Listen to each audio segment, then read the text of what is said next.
Tonight we're on day 10. We only have 3 classes left after tonight. We are talking about undoing gender and furthering the conversation about disrupting the gender binary and the ways that gender and sexuality intersect. For ECS 110, it is June 10th tonight, and I tasked you with thinking about gender in Disney and applying the Bechdel test, why it's important to notice the ways that discourses about gender are being reproduced through media like movies, especially children-themed movies. So we're going to begin with breakout group number 5 tonight. Chandria, Joanna, Tandy, or Katie they're going to tell us their thoughts about a particular movie as we listed. Okay, so we talked about Beauty and the Beast, and we kind of discussed like 2 different perspectives. Like, I had a perspective where I was just like, because it passed the test, and I was like, well, I found it kind of disgusting. Like, I'm like, she pretty much is like locked up like in this cage by this beast, but then like ends up falling in love with him, which is like a little twisted. And then like there was another perspective that like the movie begins with her like being into books and like intellectual activities, and then ends up with her like falling in love with him, and then like him like kind of like controlling her, like, you know, being like, be quiet and like all that stuff. And we talked about Tangled, how like she's like locked in this tower her entire life, and then it takes like a man to come and save her. And then we also talked about Monsters Inc. and just like how the one female ends up being completely crazy. And those are pretty much the main ones we discussed. Oh, and Sleeping Beauty, sorry. We talked about Sleeping Beauty, like it passed the test, but like really like Aurora is like pretty boy crazy in the movie. Mm-hmm. Yeah. So sure, this test can be useful, right? Does it have 2 female characters? Do 2 of those female characters talk to each other about something other than a man? That's all it takes to pass the test. But we might ask more questions about that. Thanks, Tandy, on behalf of your group. How about breakout room number 3? Kim, Kyle, Sona, or Hillary? What did you talk about? Just one movie is fine, or if you want to mention a few, that's okay too. One that we talked about a little bit was like Frozen passing the test more so than like other movies, because like that's like the 2 main characters are female, and they like they talk a lot. But the one that we talked about the most was Aladdin. Mm-hmm. And like we talked about how like in the original Aladdin, it doesn't like pass the test really at all, because there's like one female character who's named, and she doesn't really ever talk about anything outside of like anything related to male, related to male characters, and like she's kind of being forced to like marry someone who will then become the Sultan. But I'd seen the live action Aladdin, like the remake, and in that they kind of address some of that. Because rather than like her dad, the Sultan, is still trying to get her to marry someone who would then become the Sultan, but rather than just accepting that, Jasmine tries to convince the Sultan to make her the next Sultan, and she cites that she's read like all of these like books about past rulers to try and like make herself into the ideal monarch. And rather than only having her as the single named female character, they added a new like character that's like Jasmine's handmaiden, and they talk to each other like quite a bit, and about like how like she wants to be the ruler and stuff like that. Mm-hmm. So in that case, it does pass the test? The animated version? Yeah, the like live action one. The animated one doesn't really. Yeah, very good. Thanks, Kyle. Let's go to breakout room 1. Okay, so we basically talked about The Princess and the Frog. Okay. And the two characters in that one that we were talking about was Tiana and her friend Charlotte, and how Charlotte always just wanted to be a princess, and all she wanted to do in her life was find the right prince, and then she could be a princess. And if you kiss the frog turns into a prince, and then you turn into a princess. It was that whole fairy tale story thing, and that's all that those two characters talked about. So we said that it did not pass the test. Mm-hmm. Is there a newer Disney version of this story? I'm thinking of one. I'm thinking of one where she owns a restaurant. Yeah, this is the one that. That's the one? Yeah. Okay. Yeah. Okay. Yeah, that's kind of the only one that we really talked about. We kind of touched base a little bit on the Lion King. But, sure. Yeah. That's good. How about Breakout Room 2? Anissa, Jean-Luc, or Carly, or Kelsey? So we kind of went over a little bit of Ratatouille, just like a little bit, but and Ratatouille does not pass the test because they only have 2 named female characters and they don't even interact at all. They don't have like females really talking together in that movie all too much. Mm-hmm. But we're kind of talking more not just about one movie. We were kind of going over how you can kind of tell the differences between those older Disney movies and how they're all kind of the same, like how they're structured the same, and how like they're going to find a prince. It's wrapped around how like even, and then in the newer movies they are trying to stray a little bit away from that, but you can tell that Disney doesn't really want to break away from their main box because they know that's what's gonna make them money. Yeah. Let's maybe talk a little bit more about Moana, Brave, because you're bringing this up, I think. These are the newer movies. Tangled even, Frozen, even maybe A Wrinkle in Time. Let's talk about those that like pass the test, but maybe we could critique. But we'll let room 4 say their piece first. Dana, Jesse, Jillian, Katie, were any of those on your topic list for discussion? Or was there something else?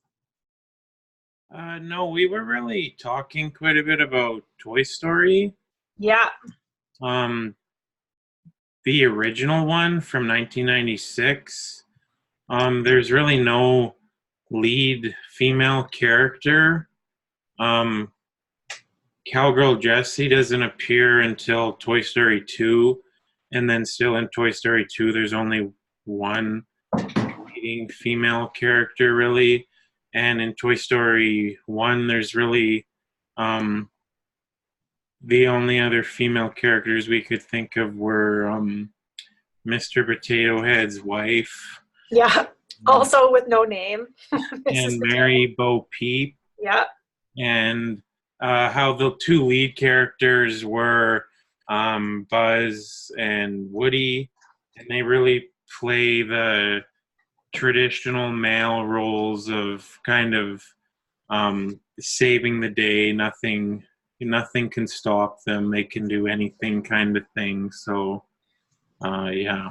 Yeah, very good. So this isn't just for Jesse. This is kind of for everyone. What is it called when we have this story being told about what it means to be a man, saving the day, being strong, I can do anything? What term were we using last class to think about that particular story about being a man?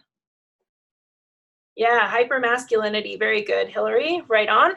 We're going to talk a little bit more about what hypermasculinity does in societal ways and in educational context tonight.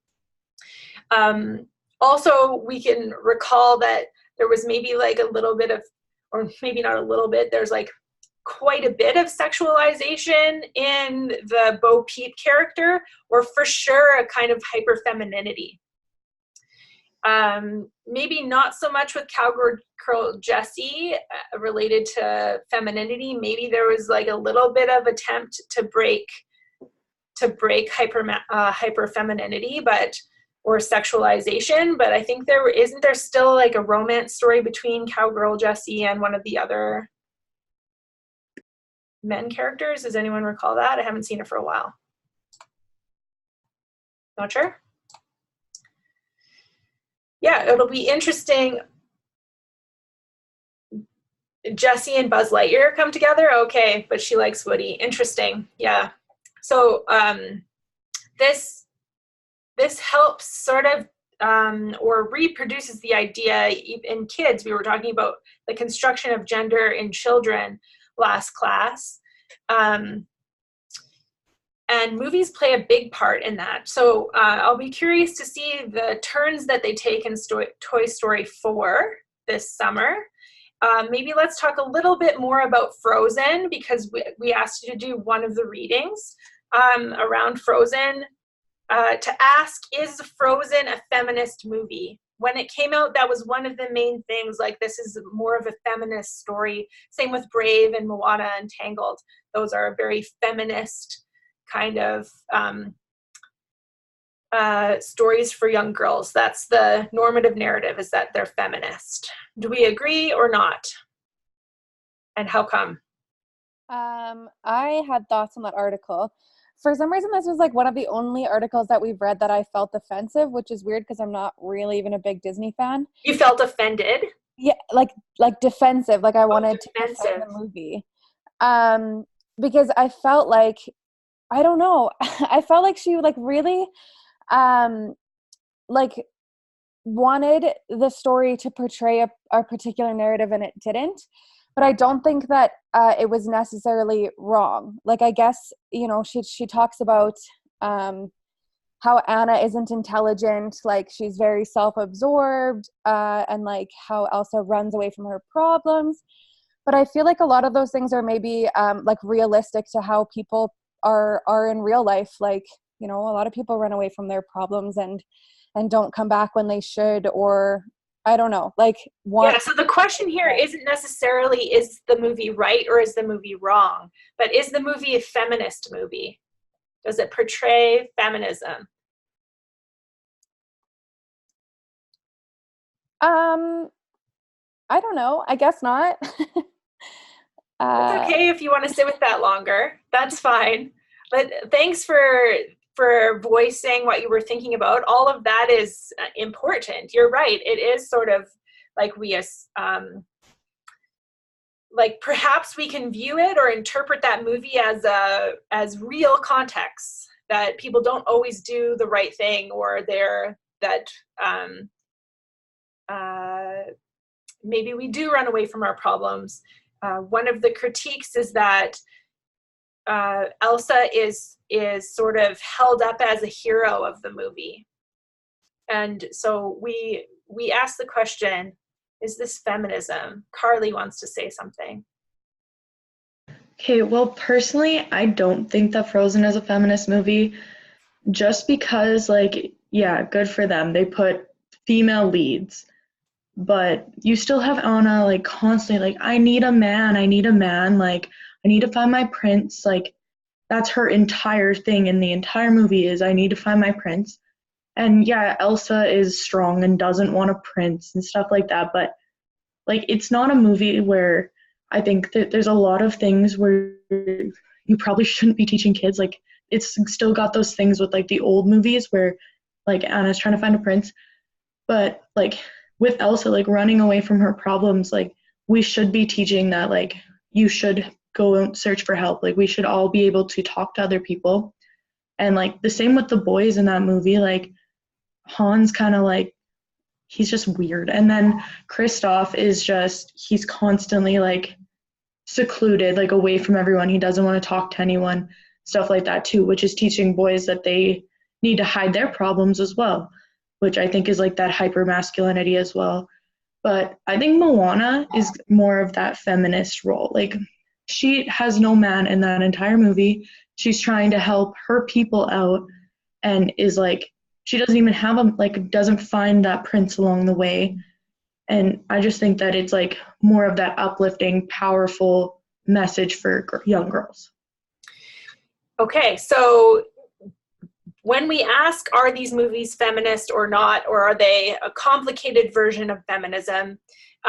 Thanks, Carly, for those thoughts. We need to remember, so what is our definition of feminism? Recall that there are like different ways of thinking about what it means to be feminist, that, you know, in a simplistic version, we talked about the waves, the first wave of feminism with the suffrage movement, the second wave, the third wave, the fourth wave being like we can all be feminists, beyond thinking about just women as feminist. And the third wave asking, is the gender binary disrupted? That's the main idea around the third wave of feminism. So I think that's what Carly is trying to pick up on there. Are these movies attempting to disrupt the gender binary? We have Tandy and then Chandria. I agree with Anissa. Like, I do think the movie is like super realistic, and I don't think they're trying to I don't think it's sending a bad message to like children watching it, because yeah, like it's realistic. Like, I think it is good that they're showing you like, yeah, like you are gonna feel like you don't fit in or whatever and feel isolated. Because to me, I see Elsa as someone just like misunderstood, but like it shows her like breaking out of that comfort zone she has and like truly becoming like who she is and like who she wants to be. So like, even though there is a way for you to see that as like negative of like, you know, oh, like this is going to send a bad message to kids, it also shows them like they could get out of like a dark place, you know, and become like their full potential. That's how I saw it as. Thanks, Tandy. So again, so this isn't about saying like you should or shouldn't allow your children to see these movies, but that there are perhaps things we can think about in relation to being critical of or using critical thinking. So being critical of doesn't just mean that we're being negative. It means that we're trying to make the normative narrative seen, that we're trying to make the nuances more complex, that we're trying to think about how the story could be made more complicated, and not just like a yes or a no like the Bechdel test has us do. So we could even think about how identities intersect in these movies. So we have, if we look at just these four, Frozen, Tangled, Brave, and Moana, which are often thought to be maybe the most feminist of this list. Moana, I think, is the only person of color, the only woman of color in this list as well.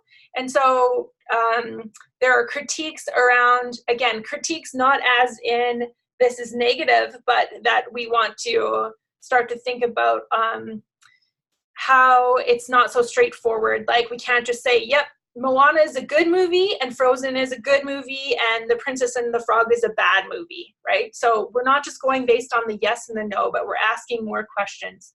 So there's been critiques about Moana, about Disney culturally appropriating Hawaiian ways of knowing, ways of being, in order to make money on this story. So there are those kinds of levels of how it can be made more complicated. It's not just like good or bad. The good or bad or the yes or no, that's a binary. And so we want to attempt to disrupt those binaries. Chandria? I just wanted to speak on about Moana. Mm-hmm. I just want to start with I love this movie. It's awesome. But it kind of disrupts, or not disrupts, it goes with feminism, like making them equal, because yes, Moana needs to save her people, but the thing that kind of is conflicting is that she needs the demigod in order to save her people. So it's, again, like, yes, she can save her, tribe, I guess, but she still needs that man in order to do it because he cursed the world. So in a sense, it still makes it seem, Disney makes it seem like women can't do things on their own without a man. Yeah, thanks, Chandra. So again, the point of this exercise is not to say like The Little Mermaid is bad. Don't watch The Little Mermaid. Don't let your kids watch The Little Mermaid, etc. But to ask questions about the stories that are told in movies, and then to also invite students and your kids, if you have kids, to ask questions about what it is they're viewing. So it's not about like book burning or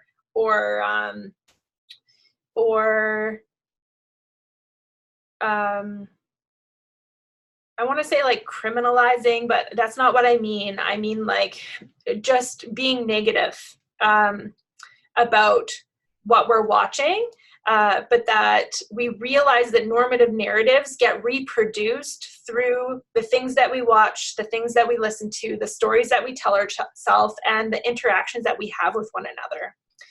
And so gender is reproduced in these movies in particular ways and other movies. So probably Disney is one of the easiest movie companies to talk about gender and even race in. We didn't talk about Disney related to race so much this term, but it's pretty obvious that there are stereotypes in relation to race in their films that are just taken to be innocent. So part of the problem of Disney is that families think Disney equals good, equals innocent, equals like family viewing. And that's not always the case. So thanks for all of those thoughts and for like wanting to have a conversation about it more than just saying like, yes, this movie's bad, or no, this movie's good, or whatever. These are the ones we should watch. These are the ones we shouldn't. That's not the point. The point is to make things more complicated. We also asked you to look at this student-made Mythbusters, essentially, to think about seeing normative narratives around sexuality and sexism and then attempting to disrupt that. In this context, it was gender in advertising and a particular kind of advertising. And it can prompt you to think about how you're disrupting normative narratives in your own Mythbusters, even though many of those are probably, I don't think any of them this term are about gender because we have you do the proposals earlier than our conversations about gender.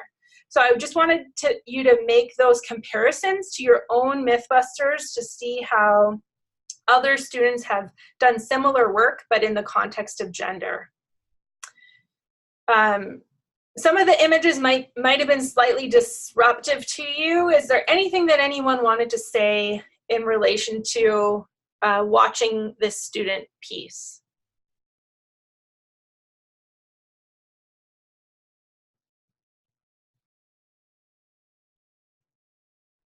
I think they took it to the extreme on purpose. They looked for extreme examples on purpose in order to flip them very easily to show that it's quite ridiculous, that we wouldn't necessarily even ever imagine that a man would be put in that position in advertisement or to sell products. Kim, you wanted to say something?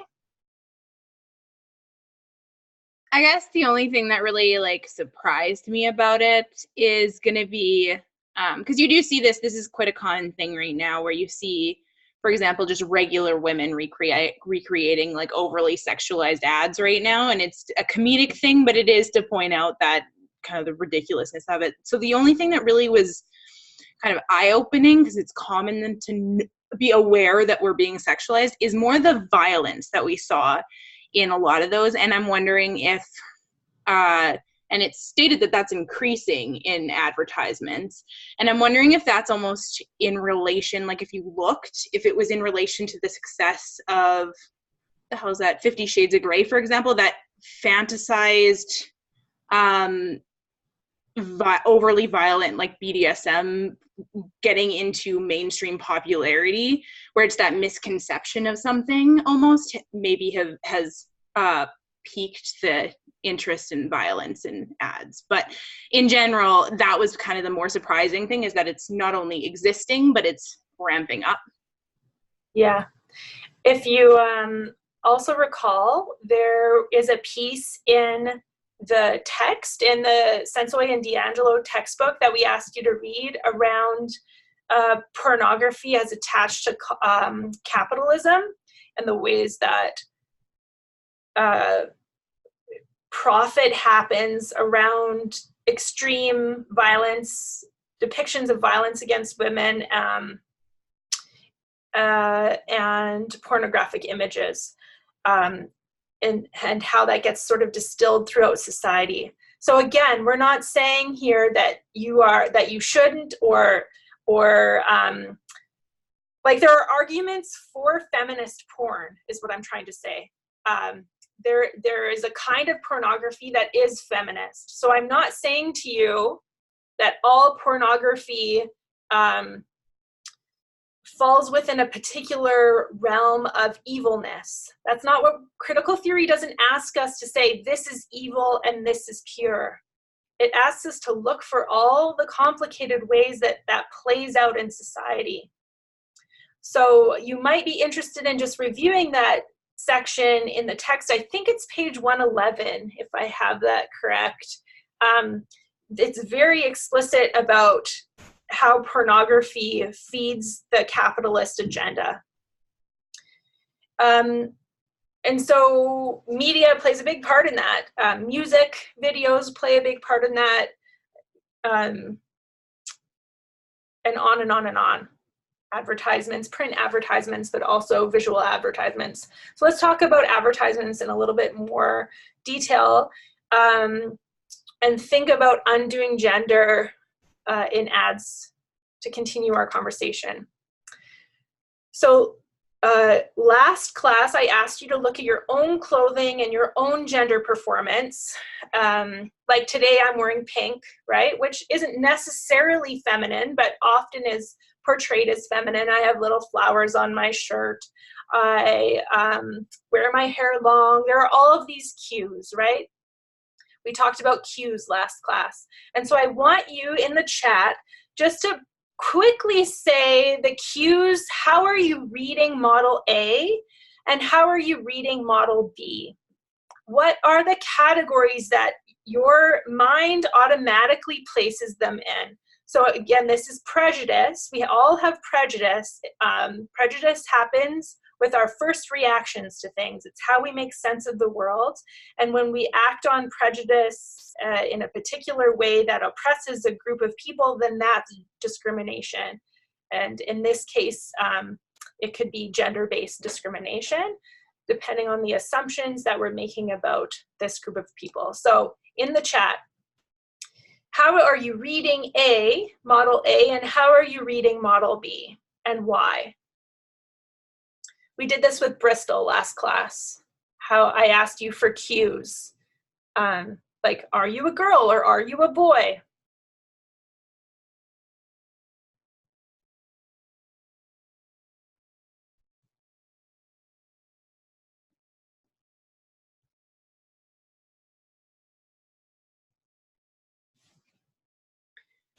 So make sure you're saying like which one you're talking about. Are you talking about model A or are you talking about model B?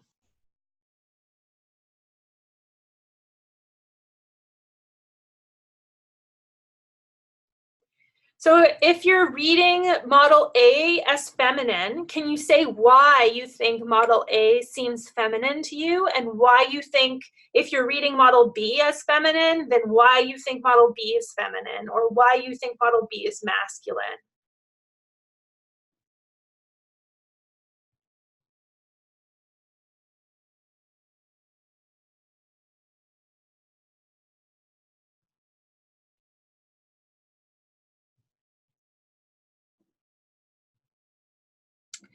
And some of you are practicing words in the chat like androgynous, genderqueer, so that you're attempting to think about, well, maybe it's not just girl or boy, woman or man. Maybe there's more complexities here. I think especially you're looking at model B when you're talking about androgynous and genderqueer, gender neutral kinds of terms. Yeah, so we all have this particular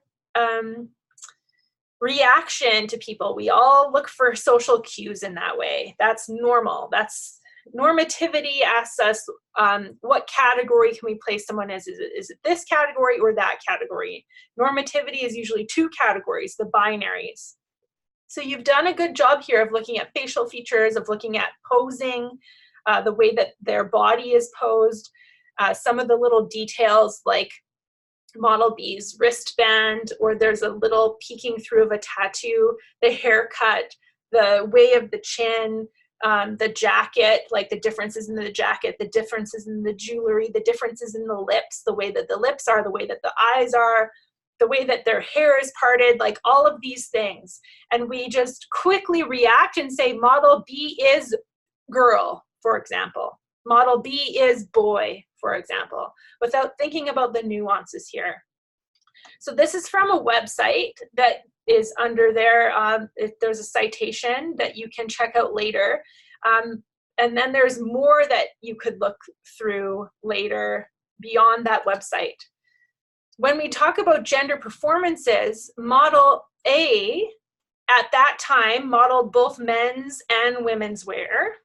That's model A. So none of you, I don't think, called model A androgynous. But at the time that this article was written, model A identified as androgynous, and model B exclusively modeled men's wear. And model B identified as a woman, or if we're talking about these terms here, Andrea is male and Casey is female. What's the differences there? What does male mean compared to man, if we can recall from last class? Yeah, one is sex and one is gender. So male is the biology related to anatomy or related to the sex, same with female. And so if we're talking about gender here, we use masculine or we use man or boy. So notice the website is saying that model A is male and model B is female, but they model the opposite, or both, in both cases, perform both men and women.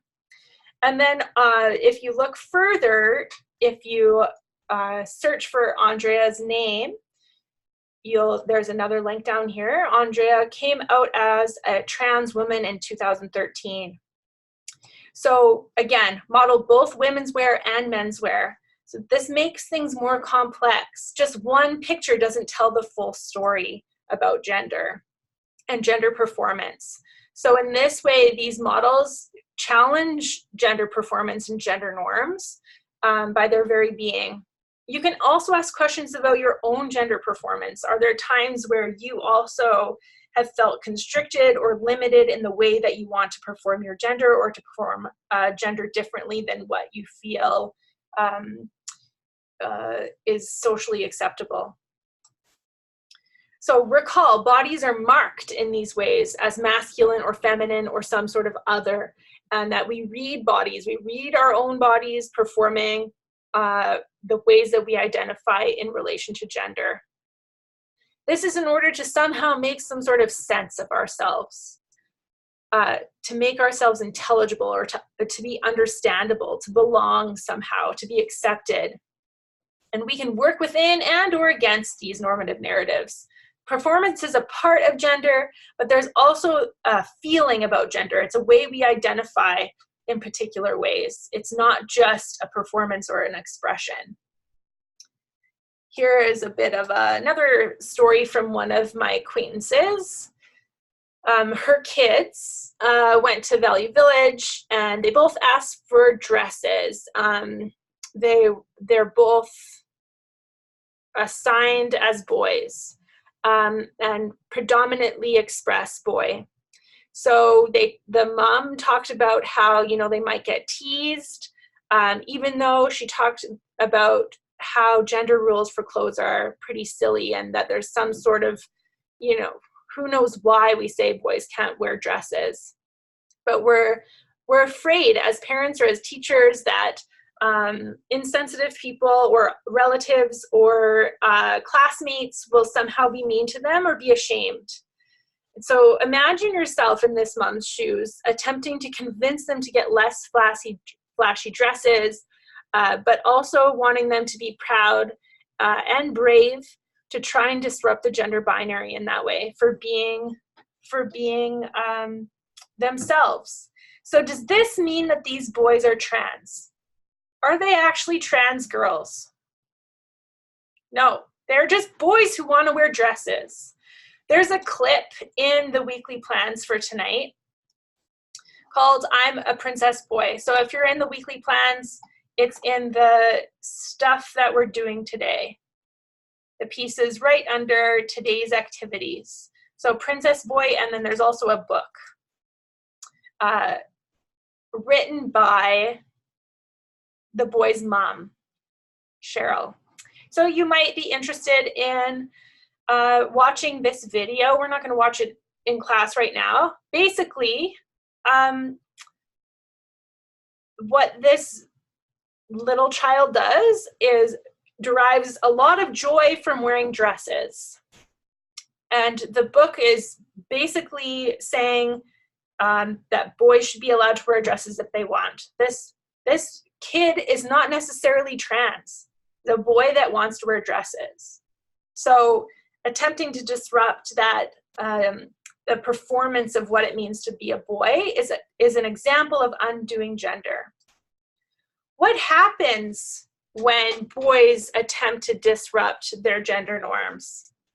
What happens? You can throw it in the chat. What happens to boys who try to be non-conforming? Yep. Yeah. There's a lot of violence that happens towards boys. People are way less receptive of it than of girls, although some of this still happens if a girl dresses too boyish for too long.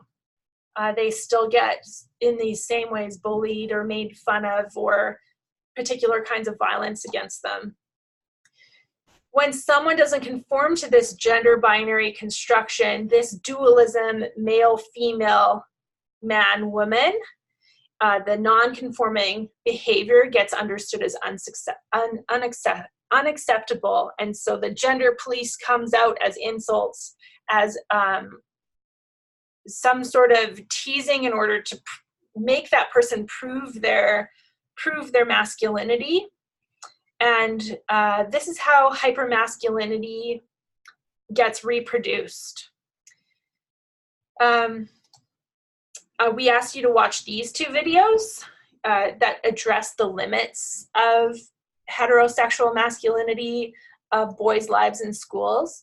And I would say that this is a kind of feminism. So that feminism isn't just all about girls, but that it's also a disruption of hypermasculinity. It's a disruption of the ways that we tell men to toughen up or to not cry. Feminism would teach us to disrupt those kinds of categories of what it means to be a boy and what it means to be a girl. So that it's not just an effeminate boy or an emotional boy, but that those are also legitimate ways to be masculine. So heteronormativity is kind of a big problem. It reproduces white privilege and rape culture. We asked you to read a little bit about Brock Turner, the intersections between whiteness and sexism, or white supremacy, and violence against women. And this plays out in schools when gay-straight alliances are questioned, or when LGBTQI two-spirit guidelines for schools are not embraced. And so it's not just like this one individual doing a bad thing. It's the ways in which the story gets told about individuals that have done something that is represented as, so the quotes here say, a steep price to pay for 20 minutes of action, and that the media declined to use the mugshot, and that there was language around this Brock Turner's goodness, like around their sports involvement in sports. So we can be remembered or be reminded about the conversation about race and racism, like how people of color are portrayed in the media compared to white people, and that this one white person doesn't represent all of white boys, because white privilege says that, okay, this is just an individual, and also he didn't mean it, and also it was a mistake, and also he shouldn't, pay for his indiscretions. So we, the language around what happened there gets played down.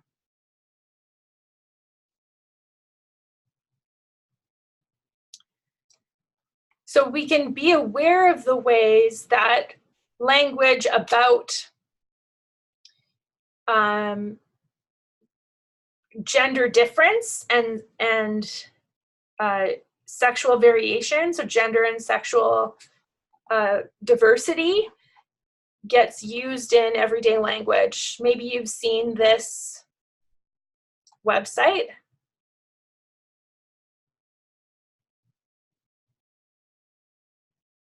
So this is for today on Twitter. This is how many times these words have been used on Twitter. So maybe we think it's not very much considering how many people use Twitter. We can also look at last week. So kind of up and down with these words, with these derogatory words. And maybe we can explain it away and say, like, well, the use of the words is going down over Twitter time. Let's see what it says. Yeah, okay, so there's some spikes, but overall, the F word was used quite a lot in 2014, and now it seems like it's being used less. So maybe that's good. But then also the D word is pretty steady here. And so is maybe the pink and the blue word, right? So it says of all time, but really this is just like of all Twitter time. So we can go and look at these tweets, and some of them are actually calling people out, but others are not so much. They're using them in derogatory ways. So let's think about homophobic language or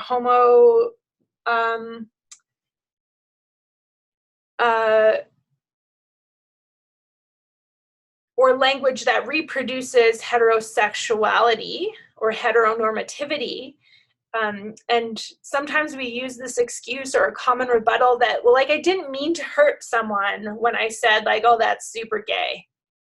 That wasn't meant to be hurtful. I just meant, like, that's a bit silly. And so we sometimes explain away, well, I didn't intend for that to hurt anybody. But if our intentions don't match the actual effects, then it doesn't really matter what our intentions are. Who cares if we didn't intend to hurt somebody if we actually did hurt somebody? Or maybe there's a common rebuttal around, like, people are too sensitive these days. Maybe you've heard that one. I don't mean anything by it. People are just too sensitive these days. So think about how we can disrupt those common rebuttals, and maybe part of the disruption is learning what heteronormativity is. The assumption that we're either masculine or feminine, and that males are men that desire females who are women. That's heteronormativity. Or that heterosexuality is natural and normal and the correct way to be. That's heterosexism. We've talked about hegemony a little bit, the idea that that the dominant position is placed onto everybody else on society, and that this is believed to be that masculinity, a particular kind of masculinity, is thought to be the normal. So there's power and social control that is gained through the patriarchy in that way. When we say that men are leaders, or that men need to be strong, or that men need to be self-controlled, that's a reproduction of hypermasculinity and a reproduction of the patriarchy. So feminism asks us, a particular kind of feminism asks us to undo the assumption that there's this gender or there's that gender and that there's only two. There's teaching tools that you can find online, like this is one of them, the Genderbread Person, that talks about differing identities, that identity is part of the mind, but also the heart, the orientation, and the expression has to do with your body, that sex is your anatomy. And then there's differing words along the spectrum. We're thinking of gender here as a spectrum more than just woman or man, masculine or feminine, male or female, heterosexual or homosexual, that there's differing identities along that spectrum. So in terms of gender identity, we might say woman, man, two-spirit, genderqueer, genderless, gender neutral. In terms of expression, there might be other words that people choose to use to refer to themselves. Again, these words like butch, femme, androgynous, gender neutral, hypermasculine, those are words that the person would choose. It's not assigned by somebody else. In terms of making biological sex more complicated, yes, male, female, but also intersex. The old term for intersex is hermaphrodite, which is not a term that's used now in the context of people. Intersex is more like, not necessarily that it's both male and female anatomy, but that it's not so straightforward, that it's not like you would have ovaries and also testes necessarily, but that it's not as, that your anatomy is it's not so easily identified as male or female, one or the other. So we have female self-identification and male self-identification in that spectrum as well. And this genderbread person says, this teaching says that these are just 5 of infinite possible plot and label combos.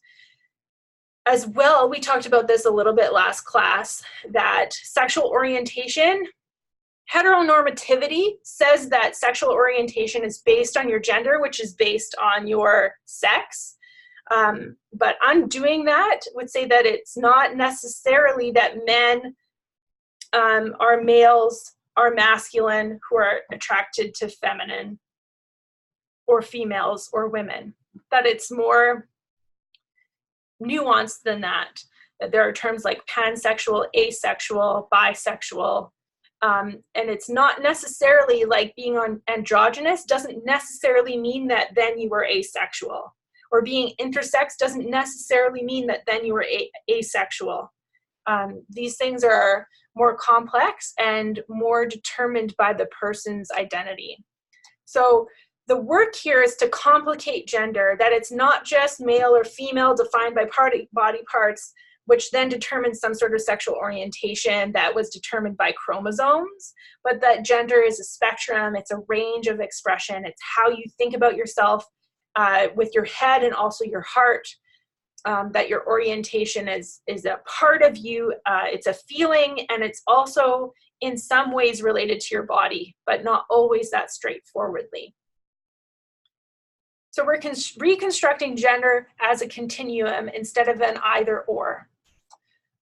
Feminism asks us to disrupt heteronormativity as a binary. Transgender people interrupt this with their very bodies. So instead of thinking about transgendered people as having got it wrong, we might think of transgendered people as a legitimate and valid expression of gender, that it's not just one or the other. I think I mentioned Laura last class. Laura Budd performed man because she was assigned boy at birth for many years into her 40s. And so now noting after transition, she continues to fit within the gender binary. This time not as a man, but as a trans woman. When you meet her, she easily passes as woman.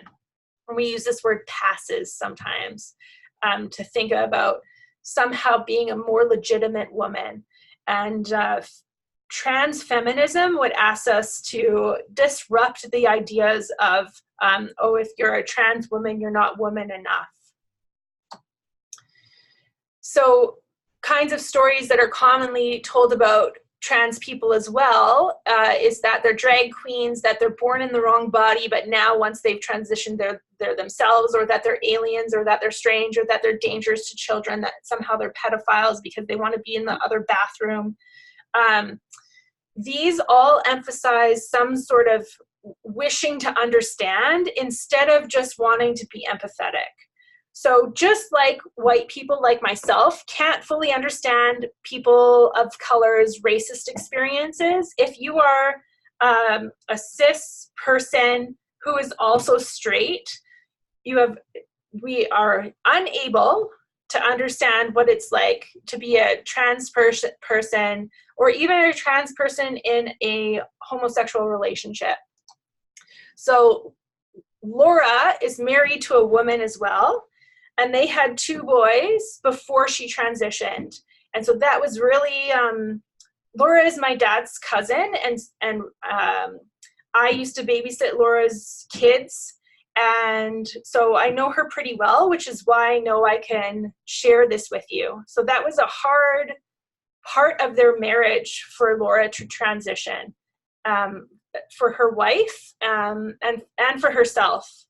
And so we're not saying that this is like an easy, like someone just decides, okay, I would really like to transition now, and that it's like easily acceptable. A lot of these rebuttals come out in society. So Laura tells a story about playing women's hockey after transition, and some of her women teammates wanting her not to change in the same change room as her, because they were uncomfortable. So they, wanted her to use a different room to change. So if you're excluding someone because you're uncomfortable, you perhaps should rethink. This comes out in schools more often than not. So there's ways that families can deal with it. This is one example. You know how there's birth announcements in the papers? So this one's a retraction announcement. In 95, we announced the arrival of Elizabeth Ann as a daughter. He informs us that we were mistaken. Oops. We would like to now present our wonderful son, Cal. Loving you is the easiest thing in the world. So perhaps we can think of it through the lens of loving and supporting rather than needing to understand what they're going through. There's another article here that you might want to look into later about a child named Ren. Ren going to school as a boy since grade 5, and then in school the teachers were told, and then the parents were tasked with speaking with their children about Ren's transition. So you might think about all the complicated ways that could go down in a classroom and in a school with parents. Here's one mom's reaction to even the suggestion that we should have gender-neutral bathrooms in schools. I don't like listening to this rap, so I'm not going to play it, but it's here in the activities for the day if you wanted to take a look. Her argument is basically just full of common rebuttals. And it assumes that everyone's entitled to their opinion, whether or not it hurts someone. So a dad in Alberta then created a counter narrative, also in rap form, to keep the mode the same, even though rap is, as we've talked about before, an appropriation of Black culture. So like I would also encourage you to think about the complicated critique. Like, do we need to just critique in the same form? You might be interested in thinking about how to counter common rebuttals that assume that everyone's entitled to their opinion. So let's think about bathrooms a little bit more. Bathroom norms in schools, doing the male or the male-female or the woman-man M and W on the doors is often very passionately defended. Again, it's about trying to make sense of ourselves as gendered beings, but it reproduces the story of one or the other, a gender binary. So then sometimes we think about bathrooms with different signage. You know, different places try to have us think about gender neutral bathrooms, and I'm trying to make some jokes here. Like, are these the answers to our toilet troubles? How can we also be critical or use critical thinking about the ways in which gender neutral bathrooms are represented on campus and in our schools? So here's one on the second floor of the education building at the U of R. It is right in the corner, like out of the way. You have to know where it is in order to find it. It still has a woman and a man on the door, basically saying all genders can use this washroom, but at the same time there's only two. One of the most common rebuttals for arguing against all gender washrooms is the assumption that if we allow women and men to use the same space to pee, that women will likely be more subjected to violence. So the common rebuttal is like, no, we need to protect women by making all the women separate from the men. What is reproduced there when we're talking about separating women from men in terms of sexuality? It reproduces heteronormativity along with hypermasculinity, right on. So it assumes that men are violent and that they're going to hurt women, and that if in a private space, that they should make sexual advances. That's the assumption there. That's the normative narrative. And it also assumes that men are attracted only to women and women are only attracted to men, which we know is too straightforward. So here's something that was one of my very best friends from high school put this on Facebook a few years ago. She's living in Alberta, and so there was a Bill 10 amendment about gender neutral bathrooms. And she says, you want to self-identify? Fine. However, when deciding which bathroom to use, look down. If you have a penis, go to the men's bathroom. We could call it the penis room. If you have a vagina, go to the women's bathroom or the vagina room. We can relabel the bathrooms with a P and a V. If you're not sure which private part you have, ask somebody. It has nothing to do with gender but biology. Urinals are not helpful for someone who has a vagina. Let's use our brains. Again, my best friend from high school. We lived together through our university undergrad years. We were super close, and so I want to know, if you were in my position, what would you do? She posts this on Facebook. What would you do? Would you comment? Would you not comment? If you commented, what might you write? I'm not trying to make her into a villain. I'm just trying to say, like, this happened and I didn't agree with what she said. What would happen? What should happen in your view? What do you think you might do to disrupt the reproduction of heteronormativity that she's presenting here? What might you do? Maybe we can take a couple of minutes in our small groups to discuss that, because I've been talking for a little bit here, and we'll end with your small group discussion. So I'm going to give you 2 more things to think about in your small group. So what would you do? Penis room or a vagina room? P or a V? And then also, what about this? So my last name's Amit. What would you do if I told you that I prefer to go by MX instead of MR or MS? At the very beginning of the class, we asked you to tell us what your gender pronouns are.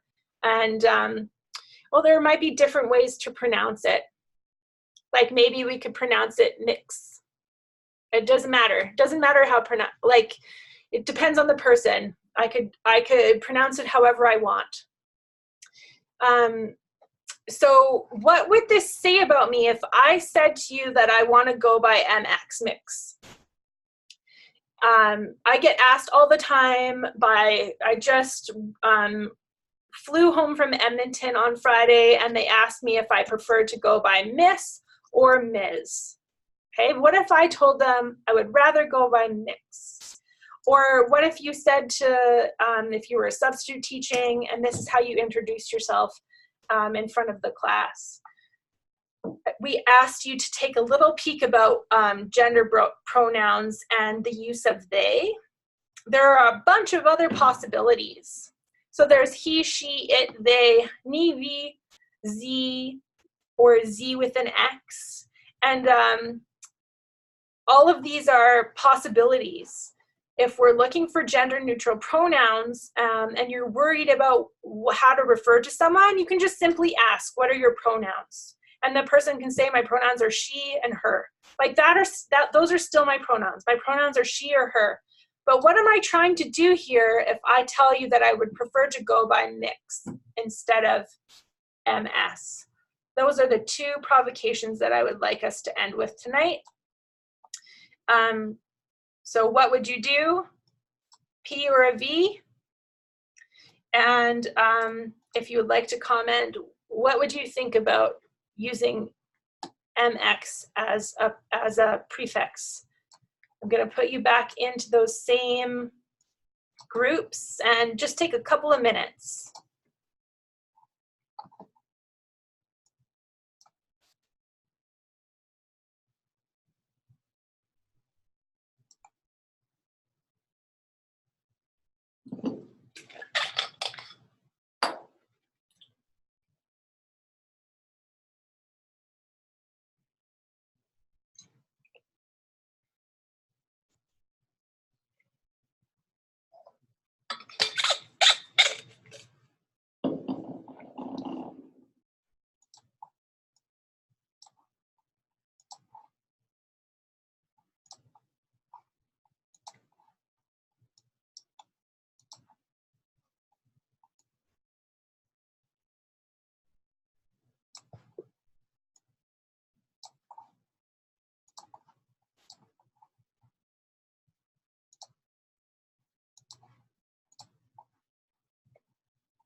Okay, we're back. So we don't have to go through every single group. If someone has something to share about either piece, like what would you do, a P or a V? How would you respond? Or the idea of gender neutral pronouns, what are your thoughts? Chandria. So my group kind of talked about or more so talked about the gender neutral bathrooms.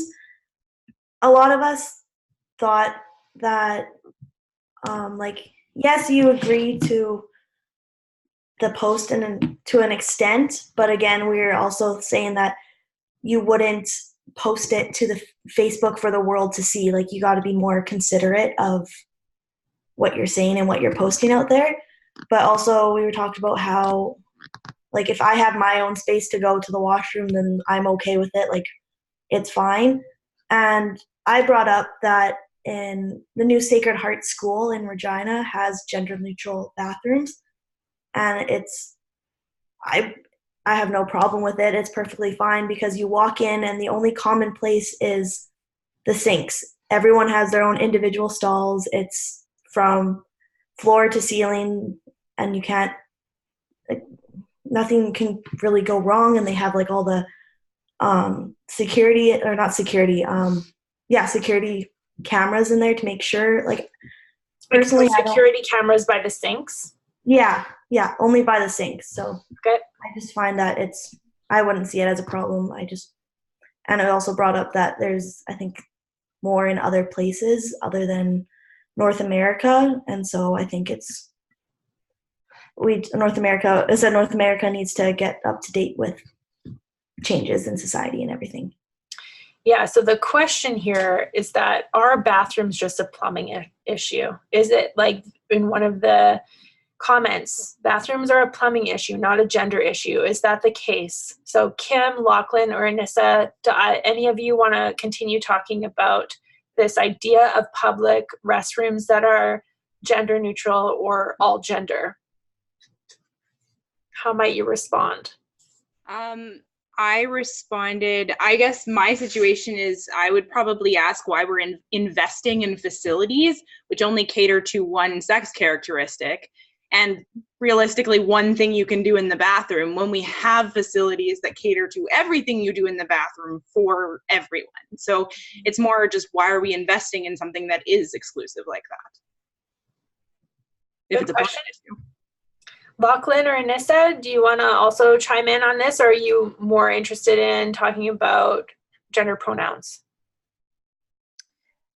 We did talk about the bathrooms and the pronouns, but yeah, I guess we just felt like maybe, well, I don't know, I guess I can't speak for everyone, but I felt like, it isn't really as simple as like having a penis and vagina, like, and people who maybe have like gender dysmorphia or whatever might not feel comfortable with their bodies and going into a bathroom labeled penis or and I think gender neutral bathrooms are awesome. I've been in them. They're fine. I think all bathrooms should have floor to wall or like floor to ceiling doors. I think that's ridiculous that we don't. But yeah. And then for the pronouns, we didn't really get to touch much on it, but we kind of like, if you're already changing, like when women who get married who take their husband's last name go from Miss to Mrs., like, why is that really any different than just following what somebody says that they want to be called by? Yeah, sure. So what are the assumptions here? Actually, I'll make a couple of comments about the public restrooms. So are you, maybe just indicate in the chat, what would you do if a friend of yours said something on social media that you don't agree with, or that so this is her opinion, right? So we could talk about her opinion being problematic in a lot of ways or unnecessary, right? Like, we're trying to be very diplomatic around saying, like, there's nothing wrong with gender neutral washrooms, but what do you do when it's someone close to you and it's a public post and there's 32 likes and a lot of the comments are all in agreement. So what do you do if there's like something that is reproducing heteronormativity or white privilege or white supremacy or classism or meritocracy online? How do we interact with our peers and with our family members online?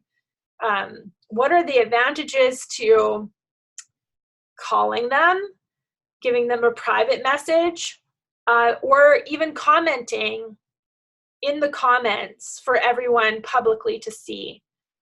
We've probably all been engaged or witnessed some sort of Facebook fight, right? Some sort of back and forth where no one changes their minds. It's just like, no, I think this, no, I think this, well, you're wrong, no, I'm right, back and forth, and it feels full of angst and like nobody gets anywhere. And so then maybe there's like the I'll just agree to disagree.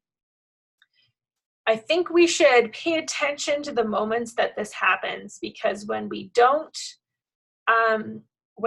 say anything at all, then we allow potentially hurtful messages to continue being reproduced in the world. So I share this with you because I didn't do anything and still have not talked with her about this. And we talk sometimes, like maybe once a year. She stopped in last summer on the way through on a road trip, and I have still not figured out how I want to address this with her.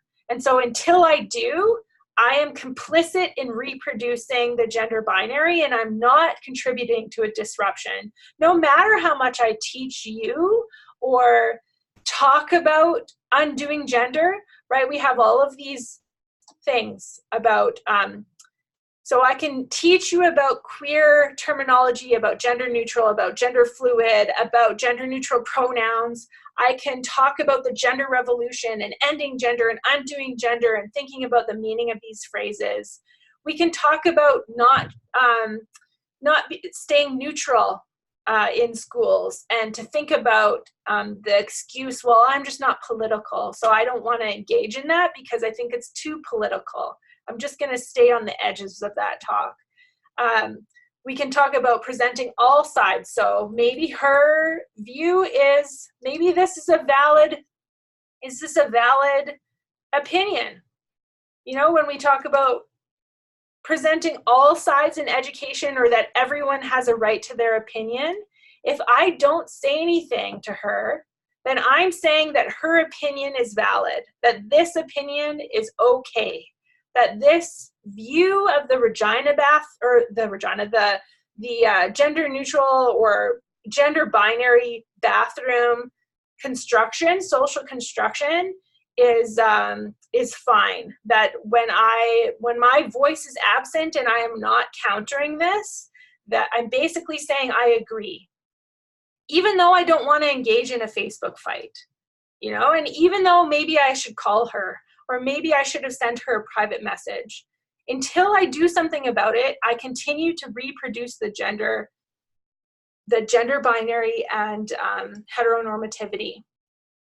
So sure, I can say to you that I think that no matter what happens in schools, we are always political. Even a non-action is a political action. It's agreeing with whatever is being said. Alex Wilson talks about, we asked you to watch this clip. It was about 40 minutes or so, where she talked about two-spirit identities, about coming into community, and about body sovereignty. And sure, I can talk and teach about these things, but if I don't do anything about it in my lived moments, I'm continuing to reproduce the gender binary. So I think I want to challenge you all to consider how the gender binary plays a role in your own interactions with others. And if there are ways that you can use your voice in gentle ways or through relationship, or maybe even to ask yourself, like, why am I not engaging in this moment? What's going on here that I can't talk about body sovereignty or gender self-determination and expression? So I'll just help you out a little bit with Alex Wilson's coming in stories. The summary here is who can identify as two-spirit? You can throw it in the chat if you know. What does this intersect with? Two-spirit identity always intersects with who?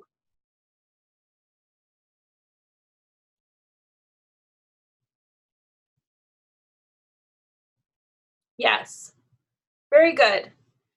Indigenous people are the only people that can use two-spirit as an identifier.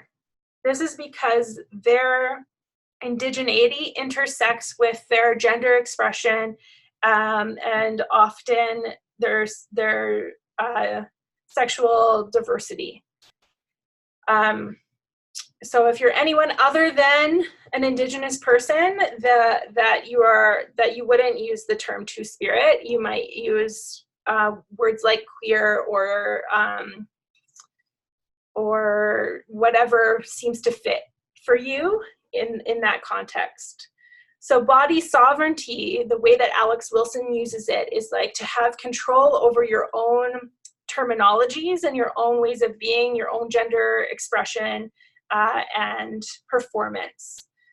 It goes along with gender self-determination. And both of these can work to disrupt the gender binary. She uses her own self-stories, like there's a moment where she said she was told to quit dancing like a boy, or that she can't wear hockey skates because people will think that she's gay, specifically a dyke. And so she uses self-stories to teach about gender sovereignty and gender self-determination. She does this through a Cree understanding of gender. She's Cree. And so some of the stories she tells are about Wasagichak, or in English we say that constellation is Orion, and Wasagichak is a trickster or an energy form that's genderless. Although in a lot of children's books, it's reproduced in English as Wasagichak being a male character or a masculine character. So she's attempting to have us re-understand that gender is a Euro-Western colonial construction, and that her Cree teachings aren't as strict about the gender binary. So she says coming in instead of coming out, to try and think about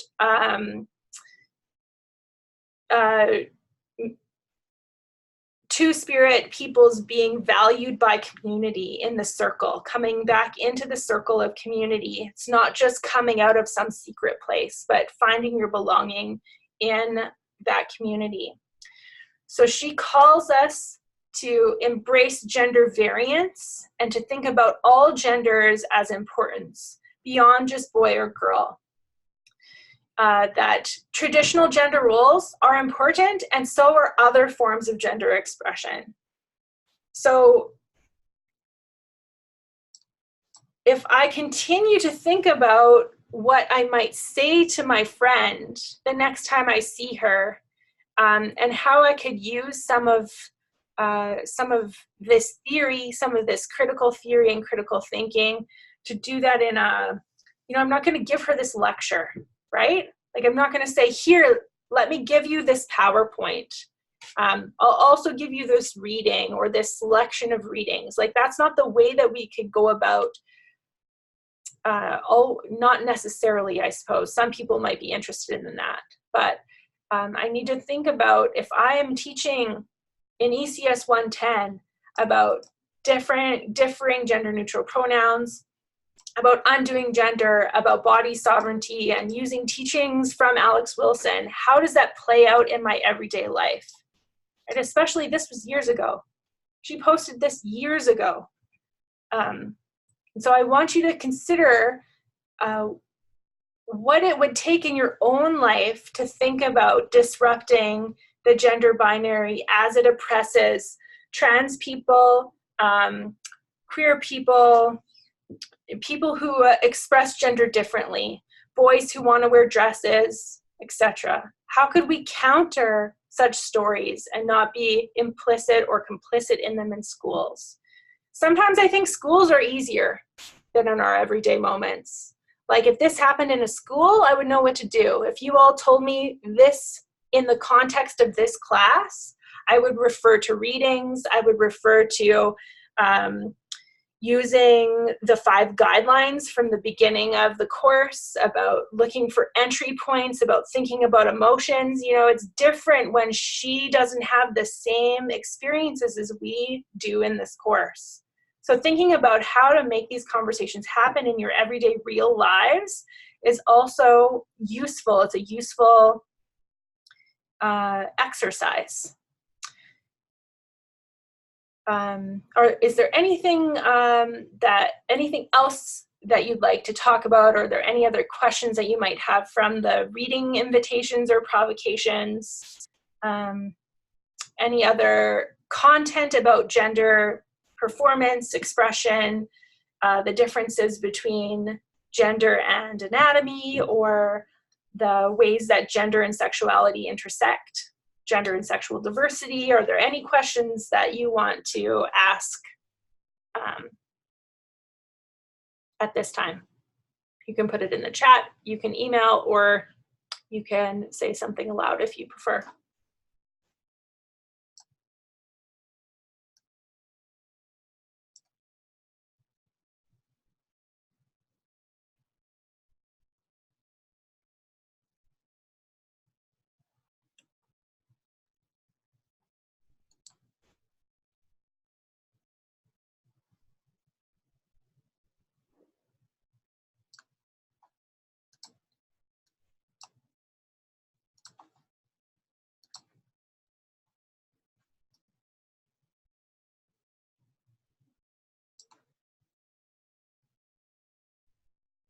Okay, so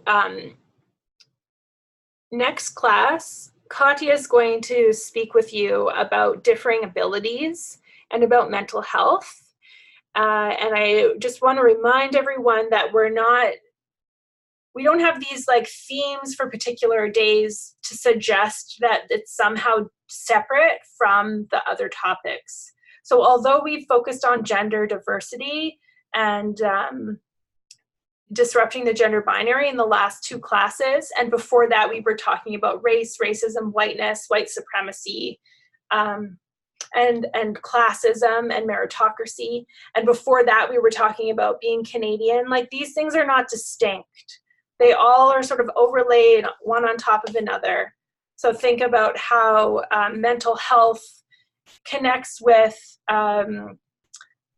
gender expression and performance. Laura Budd talks a lot about mental health and transitioning, and also considering the ways that bodies differ. So how are differing bodies also read in particular ways beyond just gender expression, but intersecting with gender? So that's what you'll be looking at for Wednesday. We're looking forward to your Mythbusters pieces, and so make sure you email us before tomorrow at lunch if you're having issues getting finished in time for Wednesday. If you have a question, you can stay on the line. If you want to work in your Mythbuster groups, I can put you into breakout rooms. I'm going to end the recording. Have a great couple of days. I will see you next week. Katya will see you on Wednesday, and I'll see you on Monday.